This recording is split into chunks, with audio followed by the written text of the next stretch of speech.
All right. Hi, everyone. Welcome to BIOMES. I'm Scott Carpenter. I'm a third-year PhD student in Bill Lauenroth's lab and a BIOMES committee member. BIOMES is bridging issues and optimizing methods in environmental science. And our goal as the flagship series at YSE is to bring cutting-edge research and new ideas to the community.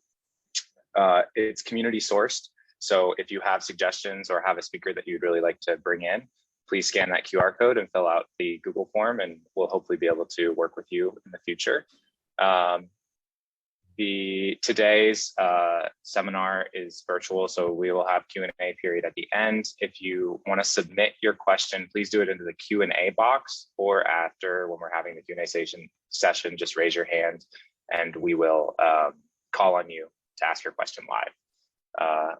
With that, I am really excited to welcome Dr. Dennis Garrity to YSE's BIOMES stage this week, and Ryan Smith will be doing his introduction. So turning it over to Ryan. Welcome, everybody. Dr. Dennis Garrity is a systems agronomist and research leader whose career has focused on improving small-scale farming systems in the tropics. He has been serving as Drylands Ambassador for the UN Convention to Combat Desertification, emphasizing the role of agroforestry, evergreen agriculture, and land care for sustainable land management. From 2001 to 2011, he was Director General of the World Agroforestry Center. He chaired Land Care International from 2005 to 2020, a worldwide effort to support grassroots community-based natural resource management, and is a member of the board of Global Land Care. He currently serves as the chair of the board of the Global Evergreening Alliance, a partnership of more than 60 major development and conservation organizations around the world, working together to restore hundreds of millions of hectares of degraded land and enhance the livelihoods of millions of the least favored smallholder farm families in the tropics. Dennis is working to transform farming through the integration of trees into farming systems, degraded forest lands, and rangelands, leading an effort to perennialize global agriculture in the 21st century. Welcome, Dennis Garrity. Well, thank you very much, Ryan, and good day to everybody. It's a great pleasure to be with you all, and I'm grateful particularly for the warm invitation extended by Dean Oz Schmitz of the School of the Environment, and I'm joining you today from the Philippines. Warm greetings also to Florencia Matanini, Director of the Program of Tropical Forestry and Agroforestry, who I've known for many years, actually several decades. And a shout out also to Ryan and to Scott, who have helped me to prepare this webinar today. I want to share with you some remarks on the future of global landscape restoration. And I'd like to look at the topic, Code Red and Code Green, Reflections on the Future of Global Landscape Restoration. Code Red refers to the course of the recent remarks of UN Secretary General Antonio Guterres in reference to the most recent IPCC report, in which he stated that the climate emergency is the battle of our lives. Then there is Code Green. Now, what's that all about? Well, you've probably already become aware that the tectonic plate of global interest in landscape restoration is shifting dramatically. And this shift has created a tidal wave of new interest in forestry and agroforestry around the world because of their essential contributions to massive restoration for carbon storage and terrestrial ecosystems. The tidal wave of interest in restoration is quite recent, largely because the private sector is now moving forcefully to invest billions of dollars in restoration, in addition to the renewed interest of the public sector donors and the accelerating interest of the general public in supporting and getting engaged in restoration as well. The new interest of the private sector is due largely to the Race to Zero, an initiative launched just a couple of years ago, in which about 120 countries and over 5,000 corporations have committed formally to zeroing out their emissions and are now setting targets to reduce those emissions by half by 2030. So indeed, as we stand here at the beginning of the UN Decade on Ecosystems Restoration, we're seeing a vast acceleration of investment in landscape restoration. One huge challenge for restoration professionals is that the demand for trained and experienced talent to be able to implement effective restoration programs and to monitor the outcomes will soon far exceed the availability of pertinent talent in landscape restoration.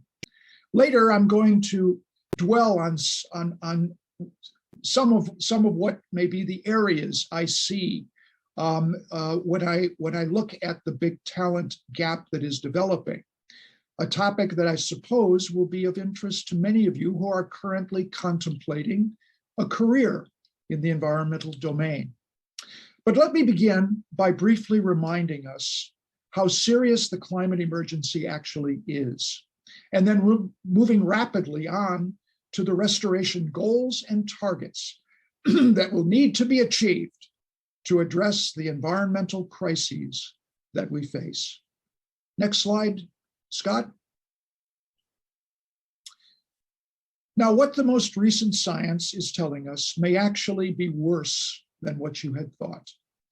Global heating is now accelerating well beyond the previous model projections of the IPCC, and we may very likely be breaching the 1.5 degrees C target within the next few years. We may already be above 1.5 by 2030, a full decade ahead of IPCC projections, as you see here.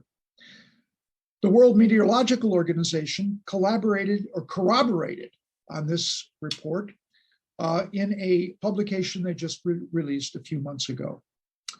There is nothing much that we can do now to this short-term trajectory. It's just a bit too late for that. Next slide. So apparently, we've effectively lost the battle to stay within 1.5 degrees. How about 2 degrees, the Paris target? 2 degrees is now likely to occur before 2050, and this is very dangerous. The evidence is mounting that 2 degrees may trigger tipping points that will lead to a hothouse Earth scenario of rising temperatures that are out of humanity's control. Next slide.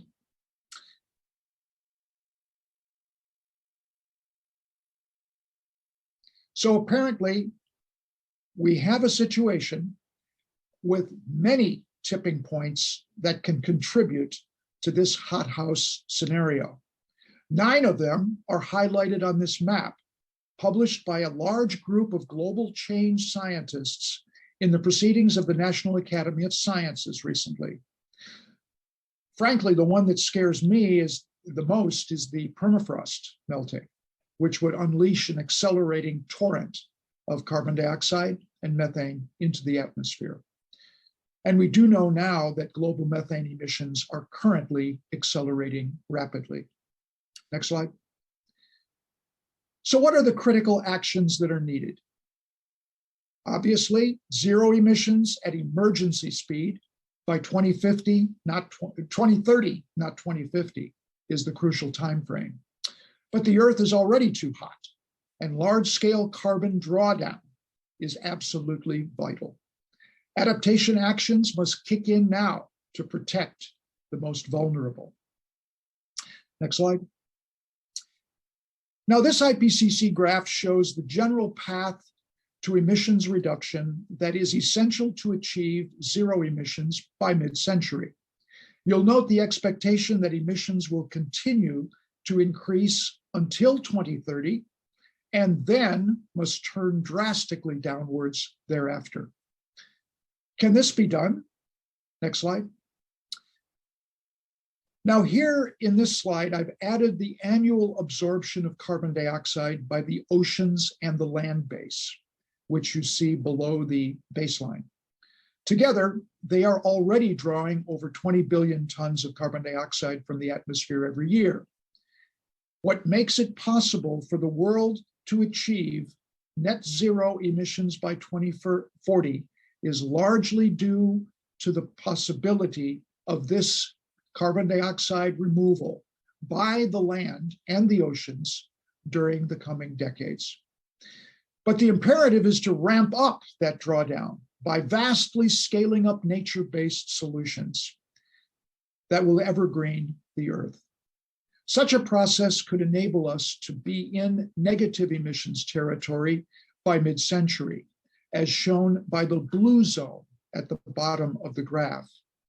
Negative emissions will be vital to any attempt to stabilize the global temperature. Next. I chair the board of the Global Evergreening Alliance. I've been deeply engaged in developing it over the past decade.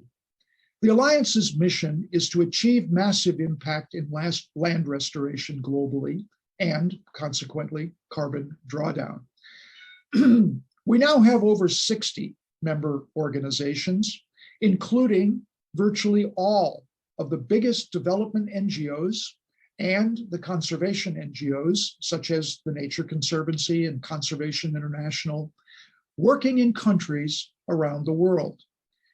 We also have many regional, national, and local organizations as members, and also a number of key research organizations that provide technical support to our work. The Alliance has mobilized its members around a mission of restoration in both the public and the private sectors. And we partner with the United Nations agencies such as UNEP, FAO, and the UNDP, and with governments throughout the world to implement massive regional and national restoration programs. The International Society of Tropical Foresters is currently in the process of joining the Alliance, and we are already engaged with various faculty and students at Yale. And I'm hoping that one outcome of this webinar may be to deepen these affiliations and to lead to the possibility that the Yale School of the Environment may also consider becoming a member. Next. We have analyzed the recent spate of solid literature on the potential for nature-based solutions to achieve a massive drawdown of CO2. Some of the recent key publications that have dwelt on this topic are listed here, most notably the book on drawdown by Paul Hawken and the analyses of Griscom and Bastin and their colleagues. Next. We note that we needed to do more than simply engage in restoration. We needed to spearhead a big, audacious goal to inspire action at all levels, from the global right down to the individual community. The published literature evidence shows clearly the enormous potential for nature-based solutions to be a cornerstone of the carbon dioxide drawdown effort. So we've added up the streams of realistic possibilities, and we established a goal to be capturing an additional 20 billion tons of carbon dioxide every year by mid-century, while improving livelihoods, particularly of the poorest and most vulnerable rural populations, and caring much better for the land. That $20 billion ton goal is the basis for the Evergreening the Earth campaign, which was launched at the United Nations 2 years ago. We are determined to achieve it. The Global Evergreening campaign is focused like a laser on the ways that forest and landscape restoration can be accelerated around the world. It's collaborating as a partner with the UN Decade for Ecosystem Restoration and the World Economic Forum 1 Trillion Tree Program and many other efforts to mobilize on all fronts to achieve massive restoration success. And as I said earlier, the interest and commitments to restoration have been growing exponentially during the past year. Next. The encouraging news is that over the past 20 years, an area of forest the size of France has been regenerated around the world. This is nearly 60 million hectares of restored forests during the past 2 decades. The data shows that the regeneration process is already significant, but it must be vastly accelerated. Next. Now, here is a map of where some of the greatest concentrations of forest restoration have already occurred in Asia and in Europe. You'll note that many zones of dark purple and bright green are on this map, and these are the zones where the greatest forest restoration has occurred. We aim to ramp up and accelerate the restoration process across these and many other zones across the globe. Next. There are many vast areas of the world where this kind of commitment can make a difference. Here is a map of the extent of the world's degraded lands, where evergreening can be increased. There are billions of hectares where there is the potential for reversing this degradation and increasing vegetative cover. If we act now, as if our lives and livelihoods depended on it, we could make a major difference. Reversing the degradation processes on only a fraction of these lands can create the 20 billion tons of drawdown per year additionally that we have targeted by 2050. Next. Indeed, other recent analyses have shown that the world has room to comfortably accommodate at least 1 trillion more trees without sacrificing agricultural or rangeland production.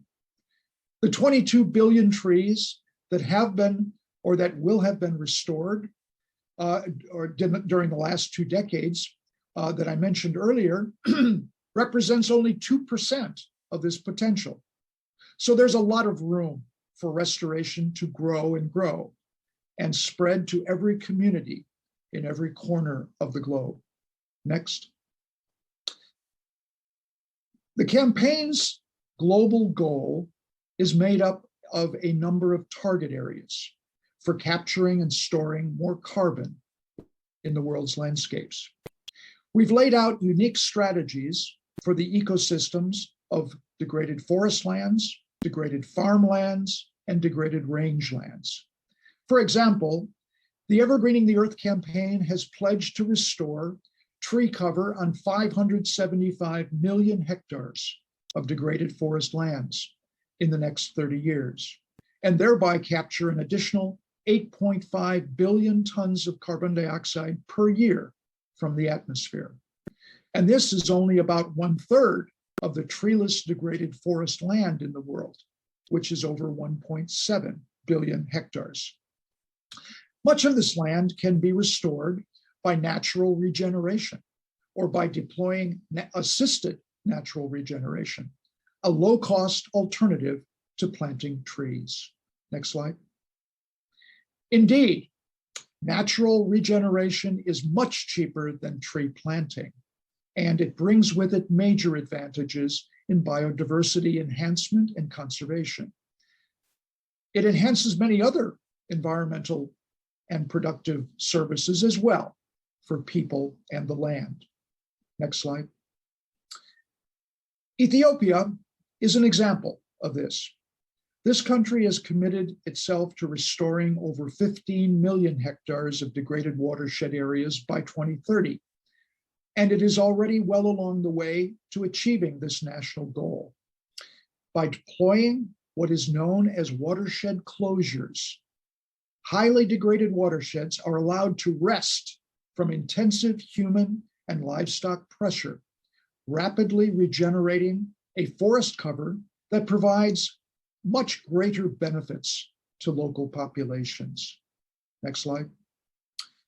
Similarly, assisted natural regeneration has enabled communities in many other countries to have restoration success, such as in this formerly degraded watershed on the island of Bohol in the Philippines. Next.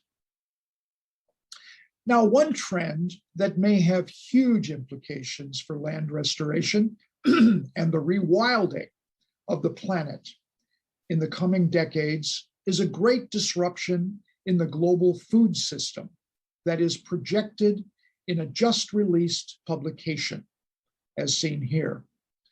The cost of plant-based meat and cell-cultured meat have been declining exponentially during the past decade as they reach prices that are substantially lower than animal meat, and as the demand increases for these products exponentially because they cost less, these animal meat substitutions may capture the majority of the global market for meat, perhaps as much as 80% of the market by 2030 or soon thereafter.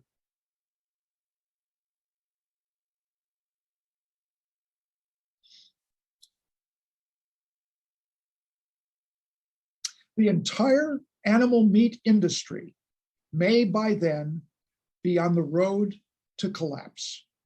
This would release vast areas of land that is currently devoted to the production of cattle and other meat and dairy animal species. Next slide. Oh, sorry, no, keep that slide. Keep that slide, that's good. A disruption of 80% of the original animal meat market is projected to reduce the amount of cropland that is producing livestock feed grains and the amount of grazing land that is needed for ruminant livestock production by about 2.7 billion hectares. This is land that could therefore become marginal to agriculture and thus revert passively to restored natural ecosystems. The process of marginal farmland reverting back to forest is one that we are very familiar with in the eastern United States, where over the past century, hundreds of millions of hectares of former cropland have reverted back to naturally regenerated forests. Next. Indeed, Robin Chasden and her colleagues published a study last year that documented this reversion of marginal farmland over hundreds of millions of hectares in Europe and Asia, as well as in the Americas, to forest during the past several decades. If such a process were to accelerate due to the great disruption of the animal agriculture industry, this would be a huge boost to the notion of rewilding half of the planet Earth that Professor E.O. Wilson of Harvard has proposed. It would be also a huge boost to achieving the goal of annually drawing down an additional 20 billion tons of carbon dioxide from the atmosphere by 2050. And the interesting thing is that the disruption could be driven simply by lower prices for plant-based or cultured meat compared to animal-derived meat, reinforced by a desire of more and more consumers to shift their dietary habits away from animal meat. Price and dietary motivation, these are strongly reinforcing trends. Indeed, this is a disruption for us in restoration to keep an eye on, as we also follow the parallel market disruption in the energy sector due to rapidly falling prices for solar and wind power and battery storage systems, and the massive disruption in the transport sector that is now solidly underway due to the emerging price parity of electric vehicles against gasoline-powered vehicles. All three of these disruptions are happening because it is becoming cheaper to switch to the new and more environmentally suitable alternatives. The prices of the new technologies are simply becoming more attractive than sticking with the old ones. Such is the basis for reaching and exceeding the tipping points quite rapidly. Next slide. Now, to succeed in attaining our evergreening goal, we believe that we must also focus a great deal of our restoration efforts on the degraded farmlands and rangelands of the world. And this we can do by dramatically increasing tree cover on producing good quality agricultural lands, particularly in smallholder agriculture and in the tropics through agroforestry. This is a process now known as evergreen agriculture. Next slide. Now, fortunately, this trend is already happening as well. We now know that the farmlands of the world have more than 10% tree cover currently, and that percentage is increasing almost everywhere, particularly in the tropics. We can further accelerate this process. We can take the case of Southeast Asia, as seen here. Indeed, in the extensive purple areas which occur in the Philippines and Indonesia, tree cover on agricultural land has now exceeded 30%. Next slide. But tree cover is also on farmlands throughout the mainland Southeast Asian countries increasing as well, as shown by the green areas on this map.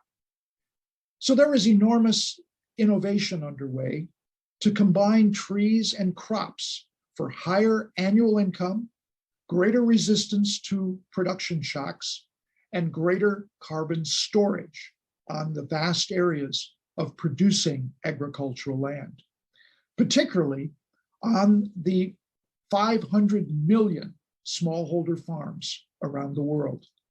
Next slide. India is a leader in this process, as it is a vast nation of very small farms.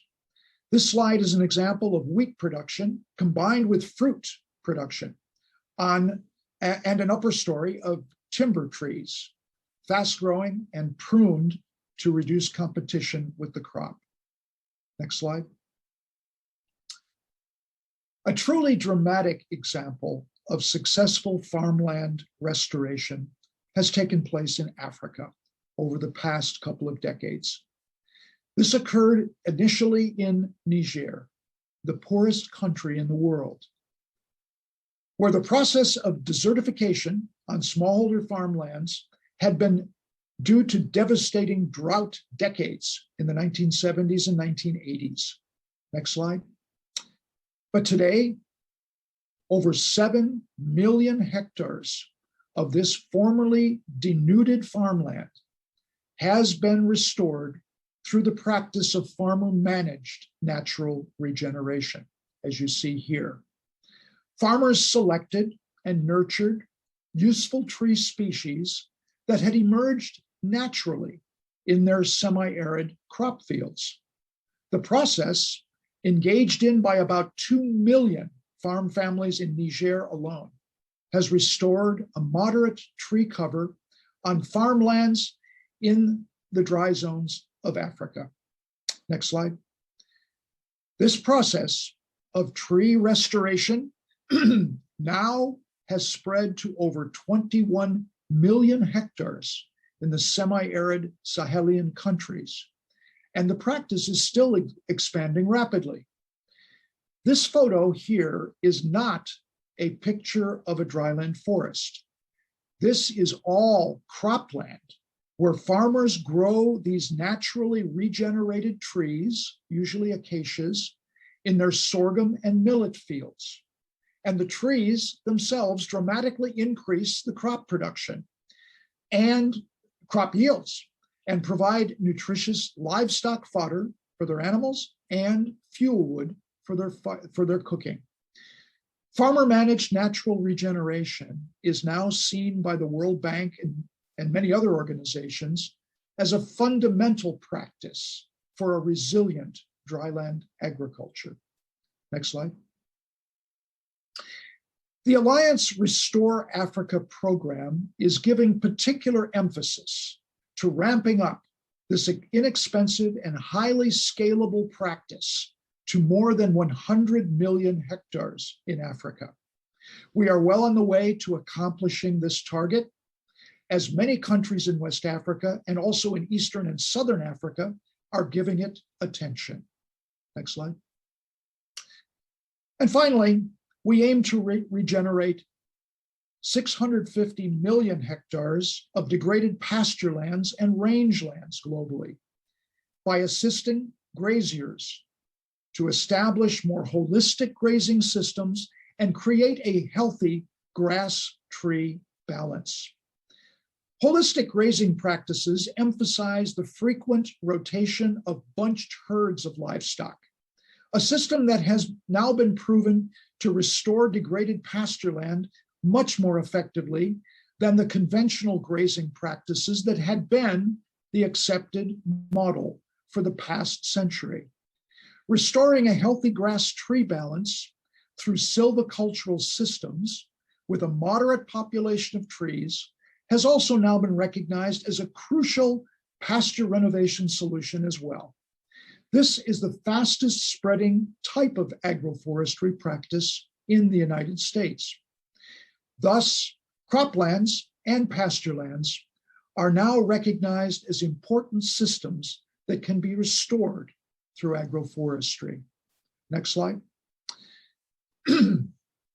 Indeed, the race to restore is now revving up as a global mechanism of enormous potential, whereby, as I said, over 120 national governments and over 5,000 corporations have pledged to zero emissions by 2050. Now, these entities will be purchasing carbon credits to meet their emissions gap on their road to zero emissions. The market for restoration carbon credits is now reaching billions of dollars per year. And this brings me to the huge restoration talent gap that I see opening up very rapidly. Now, first, there is the obvious gap in talent needed to effectively restore degraded forest lands, as well as degraded farmlands and rangelands. So here, we're not only talking about the more limited area of ecological restoration, that is restoring natural ecosystems, but also the great challenges in restoring managed ecosystems as well. Second, there's the talent gap in managing and implementing projects that engage local communities in establishing and achieving their restoration goals. Now here, social mobilization skills are preeminently important in facilitating such processes, as for example, restoring a community forest from overuse to vibrant health and productivity. Such skills and mindsets have been gravely lacking in the past in forestry departments all around the world, which is a major reason that so many reforestation efforts have failed dismally in the past and continue to do so today. We need a massive new generation of foresters and restoration professionals that have such skills and the motivation to use them in working to support communities rather than consider them as the enemy. Bob Winterbottom is a Yale graduate and a giant in the field of tropical forest restoration. Bob wrote the widely acclaimed publication of the World Resources Institute on 6 steps to success in regreening. He is now working with the Alliance to beef up our restoration training capacity through the development of a decentralized global evergreening academy. Third, there is the awakening giant of restoration in carbon credits projects. Carbon offsets projects have been around now for some couple of decades, But when the markets collapsed to $1 to $2 per ton of CO2 during the previous decade, this growing effort was drastically cut back. But now, as the market is surging with race to zero corporate commitments, there are exceedingly few professionals with the training and experience to design, develop, and implement this particular type of restoration project, and to handle the complex and technical aspects of calculating baselines, assessing the amount of carbon in a landscape, and monitoring the changes effectively with field methods and satellite imagery. I see these three talent gaps widening rapidly in the coming years. We really need to figure out how to ramp up rapidly to provide the needed training expertise. We look forward to continuing to work with our friends at LT, the Yale Environmental Leadership and Training Initiative, to deliver restoration training around the world. Next slide. Now, before I close, I'd also like to spend a few minutes on the restoration agenda to underpin the race to restore. It is also a huge and diverse challenge and a great opportunity for young researchers. From our perspective, here are just a few of the key elements of this agenda. We certainly need to put a lot more emphasis on the further analytics to examine and underpin the 6 campaign targets and methods to cascade these targets to national, subnational, and local levels. We need more methodological development for very large landscape carbon projects. This is quite a new effort. And of course, the development of agroforestry systems for restoration. As I mentioned, there are so many options and so much work to do to fit the systems to local circumstances. We need to do more work on farmer-managed natural regeneration on farmlands and assisted natural regeneration on community lands. And we need to continue developing these new types of agro-pastoral systems that are now taking the grazing systems community by storm. So, of course, there are many more research topics that need to be investigated as well. And the Alliance has already had a couple of research interns from Yale who have done terrific work. And we do look forward to hosting many more in the future. We very much welcome further conversations with Yale on how we might create the conditions by which more collaborative research investigations on these and other topics can be developed together. Next slide. In conclusion, let's remember that our house is indeed very much on fire, and we must and can actually create a more verdant, evergreen Earth that will soak up massive amounts of carbon from the atmosphere to help put out the fire and to produce so many other co-benefits that make investments in this work so satisfying. The entire world has got to mobilize on a full war footing to reduce emissions, but in addition, to evergreen the Earth as a crucial means to draw down carbon and reverse the momentum of global heating and climate change. Now, you may consult the links here to find out more about the Evergreening the Earth campaign, and I'd be happy to have you contact me to discuss your interests in getting involved in the Evergreening the Earth campaign. I do hope this conversation can continue on quite vigorously. Therefore, ladies and gentlemen, onwards with urgency, and thank you for listening today. Now, back to you, Scott. I'll be fielding questions for the Q&A portion of the webinar. Thank you so much, Dennis. That was a really fascinating presentation. We've got a bunch of questions flowing in, so I'll jump right into it. Our first one is from Adam Houston. And he says, you mentioned the potential for billions of dollars in private investments to flow into nature-based solutions in the coming decades.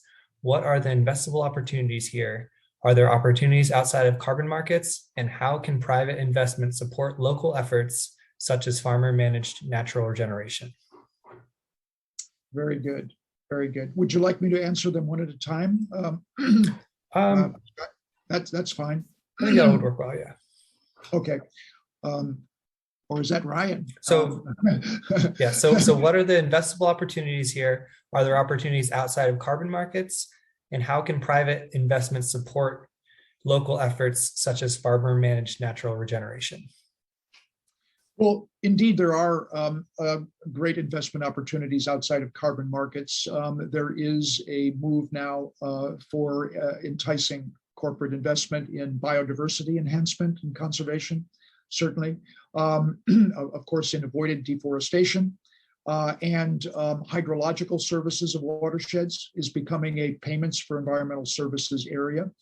But I would say that the real bulk of the investable funding from corporates is focusing on carbon for a very straightforward reason, and that is it is in that area where corporates have been under tremendous pressure through the race to zero process to make formal commitments to their zeroing out emissions. And so, in fact, all of these investable opportunities are interlinked, obviously, because restoration done the right way is going to increase biodiversity enhancement and hydrological services. So they all are a bundle, but the vast majority of the funding is going to be seen going to these carbon offset programs. And by the way, this is not something that is going to happen in the future. It's already happening. The estimates are that the carbon market alone for corporates may be over $50 billion per year by 2030. And it's in the billions already this year, 2021. With regard to farmer-managed natural regeneration, yes, the practices that I emphasized are ones in which we are seeing successful scaling at a very large scale has already occurred. So we have confidence that these are quite scalable. And because of their low cost per hectare to the local populations or to the outside investor, these are really attractive opportunities. And we hope to see a lot more emphasis on what is known as assisted natural regeneration, which is also a great opportunity for restoration with local benefits as well. Thanks, Ryan. Great. And then just sticking with the investment theme and carbon offsets, how can we trust carbon offsets through reforestation projects? What are your benchmarks for trusting efficacy and actual resilient carbon stocks? And how can carbon offset projects be paid for before the actual emissions are verified over time? Very good question, because of course there has been a record of poorly implemented carbon projects in the past. There is also a current tendency for some corporates to simply use carbon investments as greenwashing. So in fact, the Alliance has a very elaborate due diligence process for selecting partners to work with as investors in carbon offset projects because of these prior experiences. The carbon markets now are tightening up in terms of their criteria for projects that are recognized credibly. There's a global working group developing stricter voluntary carbon market criteria and principles by which projects will be judged in the future. There's going to be a lot more attention to the actual performance of these projects and the evaluation, the monitoring systems for these projects have to be tightened up, improved, and the technology for that needs to be advanced quite considerably. So all of these processes are going on because it's widely recognized that in the past there have been serious problems in some carbon projects, and therefore we've got to avoid those and learn the lessons. The thing, however, is that the investment funding is coming out there, and if we can do the right job, we not only can make a significant investment pay off, but the co-benefits to local populations could be quite substantial if we do these projects right. A big if, but a big opportunity at the same time. Thank you so much. And that question was from Kyle Lindley. And Florencia would also like to ask the question live, I believe.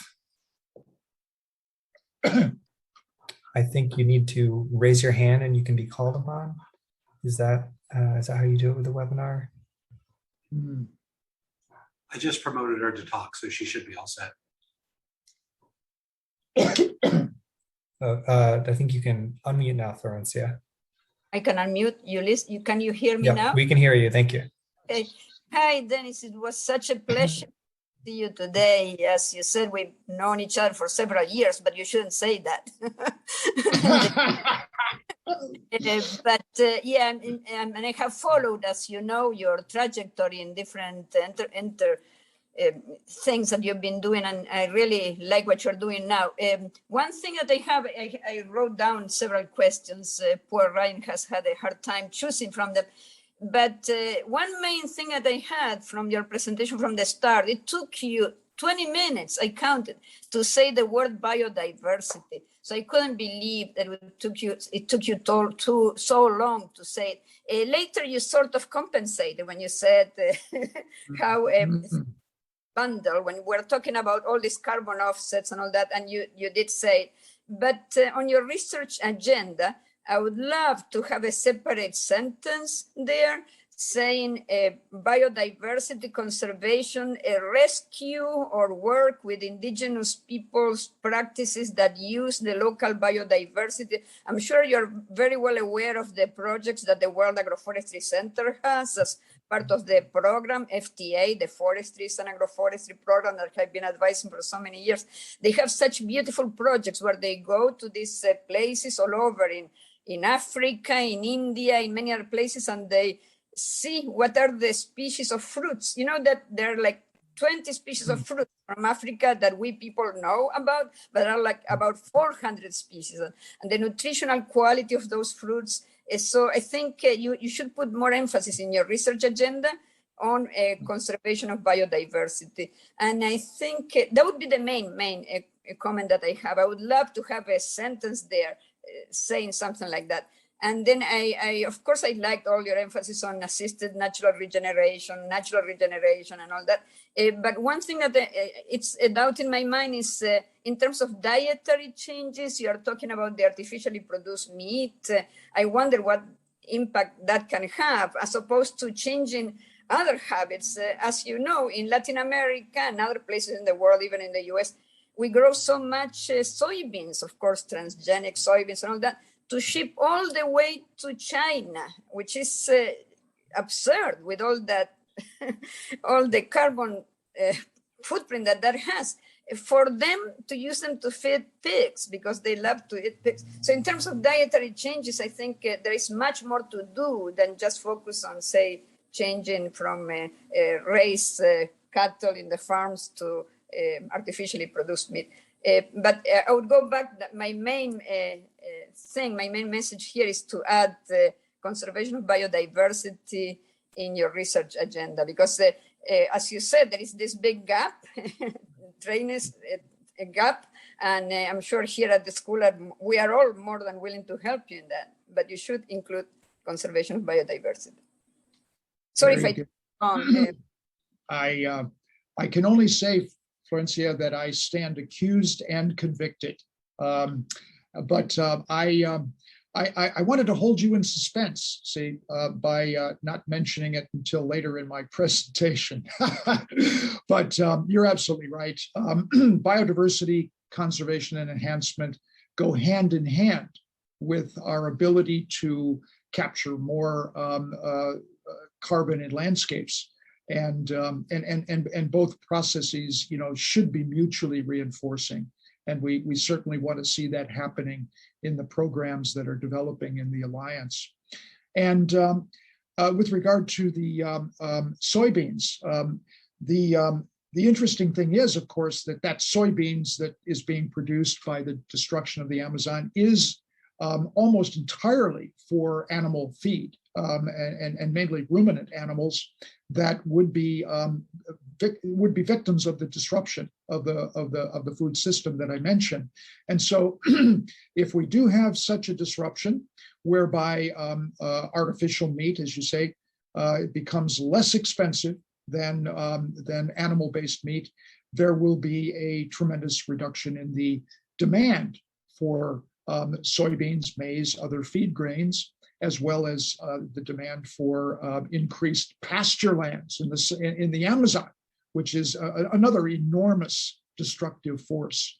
So the sooner that this kind of change can occur, the more likely we are that we can stop deforestation due to the expansion of agriculture, mainly for feed grains and pasture land in the American tropics, for example. Good to see you, Florence. Thank you so much. We've got 2 more questions here in the chat, and I'm sure that we can get through them in the next 5 minutes. We're going to end promptly at 1. So I'll just ask them both together. The first one was, Anna is interested in hearing more about the use of woody shrubs as part of the local and global evergreening efforts. And then Uthara was wondering how planting trees will affect the stability and balance between soil and vegetative carbon pools. Right. Let me start with Anna's question, which is one that's really dear to my heart. Actually, one of the major targets of the campaign to evergreen the earth focuses specifically on leguminous shrubs. And the reason it does so is that we are concerned that the IPCC has projected the essential need for an enormous amount of agricultural land being converted to forests for bioenergy, carbon capture, and storage, a process by which you can reduce atmospheric CO2 by burning wood fuel and capturing the carbon dioxide. Now, the problem with that, of course, is that it exhibits such a tremendous trade-off in terms of land use with agriculture. But woody leguminous shrubs are a whole different story. In the areas in Africa, such as Zambia, Malawi, Kenya, and in countries like Sri Lanka, where Gliricidia shrubs is the 4th largest tree crop, you have this potential for currently being developed for massive scaling up of these shrubs as part of the maize growing system or the crop production system. And the cool thing is that they produce large amounts of wood for electrical power generation or other wood fuel sources, while they are dramatically increasing crop production at the same time. This is a system by which woody shrubs could be extended over large areas in the tropics as part of the crop production system without competing with crop production, but rather enhancing it, a trade-in rather than a trade-off. And Anna, I would love to talk with you more about this if this is an interest of yours, because we're putting together a major program on this whole area of leguminous woody shrubs over the coming year. The other question, Ryan, could you just? I'll read it once more. We have 3 minutes. Historical land use practices change soil moisture, nutrient availability, and microbial communities. How will tree planting affect the stability and balance between soil and vegetation carbon pools? Okay, well, I think that, clearly, if I understand the question, the positive benefits of soil moisture and microbial biodiversity and improved soil health are all tied in with the process of better restoration in agricultural lands as well as in others as well. I'm particularly interested in recent work that's now claiming that by revegetating so much of the Earth's surface that is currently degraded and much of that even bare soil through overuse, could in fact reduce surface temperatures on the Earth by as much as 1 degree centigrade beyond what is being accomplished through carbon storage. That is, shading and revegetating bare or nearly bare soil has a direct heat effect or cooling effect on the Earth. And we're trying now to see what work could be done to establish that more clearly, because that is another co-benefit of the revegetation process. We are at our time now. So thank you everybody for joining us. It's been a fantastic presentation and discussion. Thank you, Dennis Garrity, for taking the time to be with us this afternoon. And we look forward to staying in communication and seeing everybody else at future BIOMES seminars. Thank you. Thank you, Ryan.